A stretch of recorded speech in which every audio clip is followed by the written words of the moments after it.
ಎಲ್ರಿಗೂ ನಮಸ್ಕಾರ.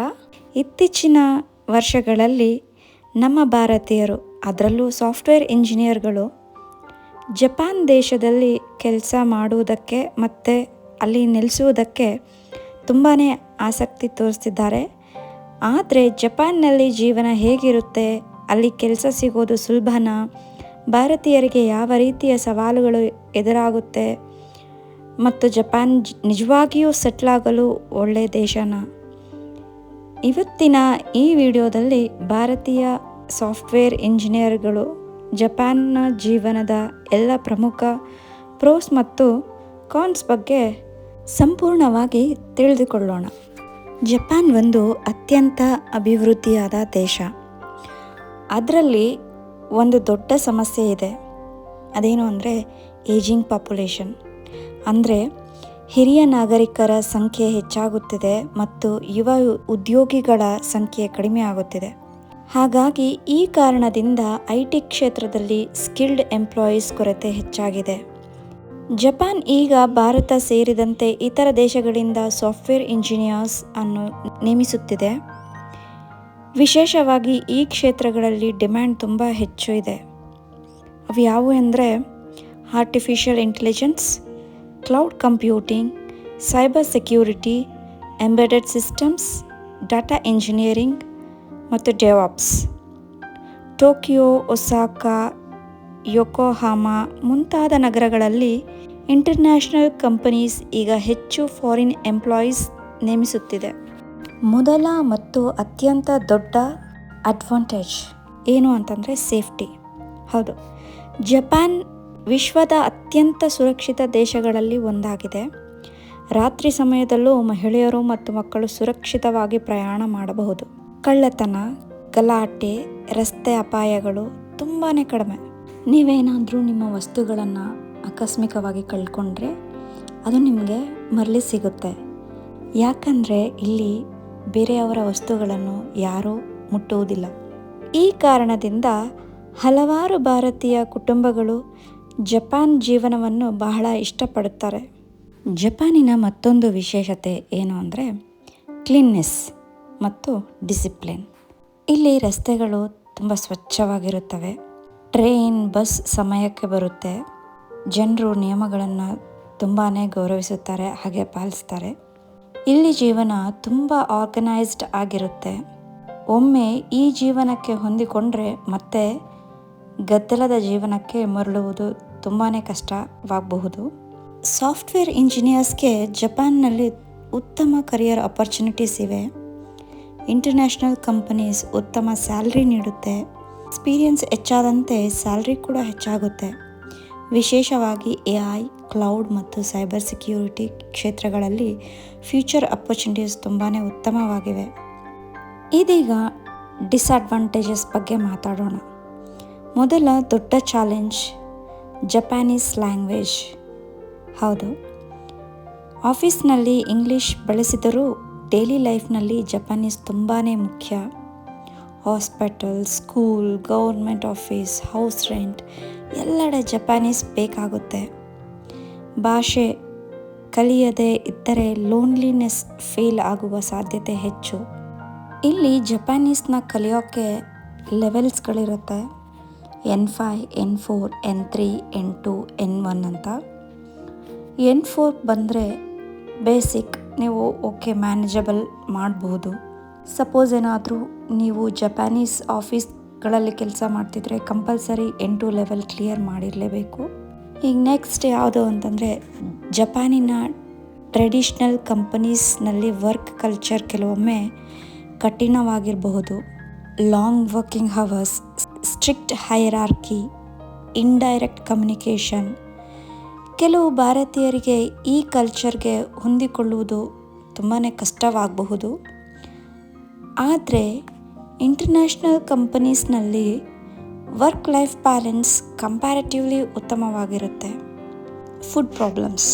ವೆಜಿಟೇರಿಯನ್ ಭಾರತೀಯರಿಗೆ ಆರಂಭದಲ್ಲಿ ಫುಡ್ ಸಮಸ್ಯೆ ಹೆಚ್ಚು ಕಾಣಬಹುದು. ಬಹಳಷ್ಟು ಡಿಶಸ್ನಲ್ಲಿ ಫಿಶ್ ಬ್ರಾತ್ ಅಥವಾ ಸೀ ಫುಡ್ ಇಂಗ್ರೀಡಿಯೆಂಟ್ಸ್ ಇರಬಹುದು. ಇತ್ತೀಚಿನ ದಿನಗಳಲ್ಲಿ ಇಂಡಿಯನ್ ಗ್ರೋಸರಿ ಸ್ಟೋರ್ಸ್ ಲಭ್ಯ ಇದೆ. ಹಾಗೆ ಆನ್ಲೈನ್ ಫೆಸಿಲಿಟಿ ಕೂಡ ಅವೈಲೇಬಲ್ ಇದೆ. ಕುಟುಂಬದೊಂದಿಗೆ ಜಪಾನ್ನಲ್ಲಿ ಸೆಟ್ಲ್ ಆಗುವವರಿಗೆ ಕೆಲವು ದೊಡ್ಡ ಅಡ್ವಾಂಟೇಜಸ್ ಇವೆ. ಮಕ್ಕಳಿಗೆ safe environment, good education, clean surroundings ಸಿಗುತ್ತವೆ. ಇಲ್ಲಿ ಪಬ್ಲಿಕ್ ಟ್ರಾನ್ಸ್ಪೋರ್ಟ್ ಅತ್ಯುತ್ತಮವಾಗಿರುವುದರಿಂದ ಕಾರ್ ಇಲ್ಲದೆ ಕೂಡ ಜೀವನ ಸುಲಭವಾಗುತ್ತೆ. ಆದರೆ ಟೋಕಿಯೋ ಮುಂತಾದ ನಗರಗಳಲ್ಲಿ ರೆಂಟ್ ಹೆಚ್ಚು ಇರಬಹುದು ಮತ್ತು ಮನೆಗಳು ಭಾರತದ ಮನೆಗಳಿಗಿಂತ ಚಿಕ್ಕದಾಗಿರುತ್ತೆ. ಈಗ ನಮ್ಮ ಪರ್ಸ್ನಲ್ ಅನುಭವಗಳನ್ನು ನಿಮ್ಮೊಂದಿಗೆ ಹಂಚಿಕೊಳ್ಳಲು ಇಷ್ಟಪಡುತ್ತೇನೆ. ನಾವು ಇಲ್ಲಿ ನೆಲೆಸಿದಾಗ ನ್ಯಾಚುರಲ್ ಹಜಾರ್ಡ್ಸ್ ಬಗ್ಗೆ ತುಂಬಾ ಭಯ ಇರುತ್ತೆ. ಯಾವಾಗ ಭೂಕಂಪ ಆಗುತ್ತೆ, ಯಾವಾಗ ಸುನಾಮಿ ಆಗುತ್ತೆ ಅಂತ. ಸೊ ಅದೊಂದು ಮೇನ್ ಡಿಸ್ಅಡ್ವಾಂಟೇಜ್ ಇಲ್ಲಿ. ಆಮೇಲೆ ಬಂದ್ಬಿಟ್ಟು ಎಕ್ಸ್ಪೆನ್ಸಸ್. ನೀವು ಯಾವುದೇ ಗ್ರಾಸರೀಸ್ ತೊಗೊಳ್ಳಿ ಅಥವಾ ಏನಾದರೂ ಚಿಕ್ಕ ಪುಟ್ಟ ವಸ್ತುಗಳನ್ನೇ ತೊಗೊಳ್ತೀನಿ ಅಂತಂದರೆ ತುಂಬಾ ಎಕ್ಸ್ಪೆನ್ಸ್ ಆಗಿರುತ್ತೆ. ಇಲ್ಲಿ ವಾಟರ್ ಬಿಲ್ ಕೂಡ ಕಟ್ಟಬೇಕು, ರೆಂಟ್ ಬಿಲ್ ಹಾಗೆ ಕರೆಂಟ್ ಬಿಲ್ ಎಲ್ಲನೂ ಯಾವುದೂ ಕಡಿಮೆ ಇಲ್ಲ. ಎಕ್ಸ್ಪೆನ್ಸಸ್ ತುಂಬಾ. ಸಪೋಸ್ ನೀವು ಸಿಂಗಲ್ ಆಗಿದ್ದರೆ ಮಿನಿಮಮ್ ನಾವಿದ್ದಾಗ ಸಿಂಗಲ್ ಪರ್ಸನ್ಗೆ 4 lakh ಬೇಕೇ ಬೇಕಾಗುತ್ತೆ. ಸಪೋಸ್ ನೀವೇನಾದರೂ ಫ್ಯಾಮ್ಲಿ ಜೊತೆನೇ ಜಪಾನಲ್ಲಿ ಸೆಟ್ಲ್ ಆಗಬೇಕು ಅಂತ ಇದ್ದರೆ ಮಿನಿಮಮ್ ಅಂತಂದರೆ ಅರೌಂಡ್ 5 lakh ಪರ್ ಮಂತ್ ಬೇಕೇ ಬೇಕಾಗುತ್ತೆ. ಇತ್ತೀಚಿನ ದಿನಗಳಲ್ಲಿ ಜಪಾನ್ನ ವೀಸಾ ಮತ್ತು PR ಅಪ್ಲಿಕೇಶನ್ ಎಲ್ಲನೂ ಅಪ್ಡೇಟ್ ಮಾಡಿದ್ದಾರೆ. ವೀಸಾಗೆ ನಾವು ಅಪ್ಲೈ ಮಾಡಿದಾಗ ಪರ್ ಪರ್ಸನ್ 6,000 ಇತ್ತು. ಈಗ ಅದನ್ನು 60,000 ಯೆನ್ಗೆ ತಂದಿಟ್ಟಿದ್ದಾರೆ. ಹಾಗೆ PR ಅಪ್ಲೈ ಆಗಬೇಕು ಅಂತಂದರೆ ಮಿನಿಮಮ್ ನೀವಿಲ್ಲಿ 10 years ವಾಸ ಮಾಡಲೇಬೇಕು. PRಗೆ ಅಪ್ಲೈ ಮಾಡೋಕ್ಕೆ ಅರೌಂಡ್ 2 lakh ಆಗುತ್ತೆ.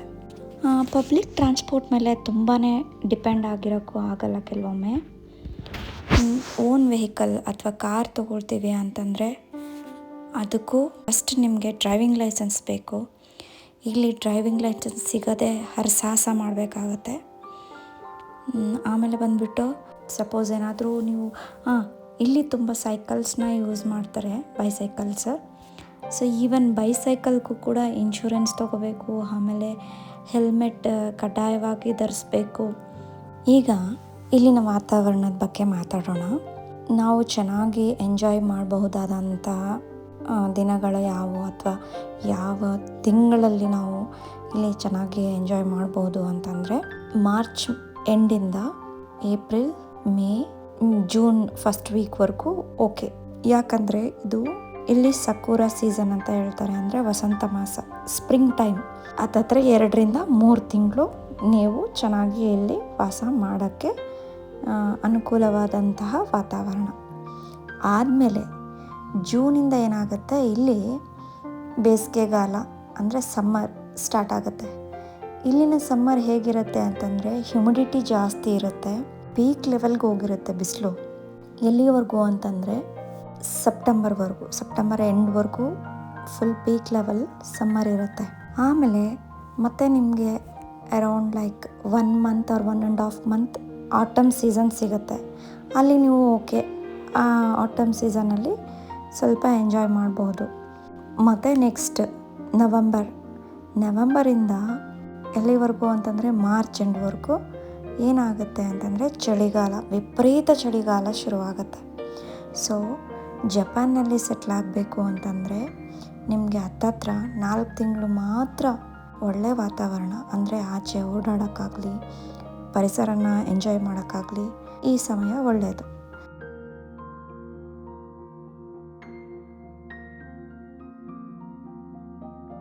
ಈಗ ನಮ್ಮ main question, how to settle in Japan. ಹಾಗಾದರೆ ಸಾಫ್ಟ್ವೇರ್ ಇಂಜಿನಿಯರ್ ಆಗಿ ಜಪಾನ್ಗೆ ಹೇಗೆ ಹೋಗಬಹುದು? ಮೊದಲಿಗೆ ಸ್ಟ್ರಾಂಗ್ ಟೆಕ್ನಿಕಲ್ ಸ್ಕಿಲ್ಸ್ ಬೆಳೆಸ್ಕೋಬೇಕು. ಮುಖ್ಯವಾಗಿ Java, Python, React, AWS, DevOps, AI tools ಇವುಗಳಲ್ಲಿ ಎಕ್ಸ್ಪರ್ಟೈಸ್ ಇದ್ದರೆ ಅಪರ್ಚುನಿಟೀಸ್ ಹೆಚ್ಚಾಗುತ್ತವೆ. ಮುಂದೆ ಜಪಾನೀಸ್ ಲ್ಯಾಂಗ್ವೇಜ್ ಬೇಸಿಕ್ಸ್ ಕಲಿಯುವುದು ತುಂಬ ಮುಖ್ಯ. ನಂತರ ಇಂಟರ್ನ್ಯಾಷನಲ್ ಹೈರಿಂಗ್ ಪ್ಲ್ಯಾಟ್ಫಾರ್ಮ್ಸ್ ಮೂಲಕ ಅಪ್ಲೈ ಮಾಡಬಹುದು. ಕೊನೆಗೆ ಒಂದು ಮಾತು, ಜಪಾನ್ ಹಣ ಸಂಪಾದನೆಗೆ ಮಾತ್ರವಲ್ಲ, ಇದು ಡಿಸಿಪ್ಲಿನ್, ಪೀಸ್, ಸೇಫ್ಟಿ ಮತ್ತು ಕ್ವಾಲಿಟಿ ಲೈಫ್ ನೀಡುವ ದೇಶ. ಪೇಷನ್ಸ್ ಮತ್ತು ಅಡಾಪ್ಟಬಿಲಿಟಿ ಇದ್ದ ಸಾಫ್ಟ್ವೇರ್ ಇಂಜಿನಿಯರ್ಸ್ಗೆ ಜಪಾನ್ ಅತ್ಯುತ್ತಮ ಫ್ಯೂಚರ್ ಕೊಡಬಹುದು. ಆದರೆ ಲ್ಯಾಂಗ್ವೇಜ್ ಮತ್ತು ಕಲ್ಚರ್ಗೆ ಅಡ್ಜಸ್ಟ್ ಆಗಲು ಸಿದ್ಧರಾಗಿರಬೇಕು ಅಷ್ಟೇ. ನೀವು ಜಪಾನ್ನಲ್ಲಿ ಸೆಟಲ್ ಆಗಲು ಇಷ್ಟಪಡುವಿರಾ? ನಿಮ್ಮ ಅಭಿಪ್ರಾಯವನ್ನು ಕಮೆಂಟ್ನಲ್ಲಿ ತಿಳಿಸಿ. ಈ ವಿಡಿಯೋ ನಿಮಗೆ ಇಷ್ಟವಾದರೆ ಲೈಕ್ ಮಾಡಿ, ಶೇರ್ ಮಾಡಿ ಮತ್ತು ಸಬ್ಸ್ಕ್ರೈಬ್ ಮಾಡಿಕೊಳ್ಳಿ. ಧನ್ಯವಾದಗಳು.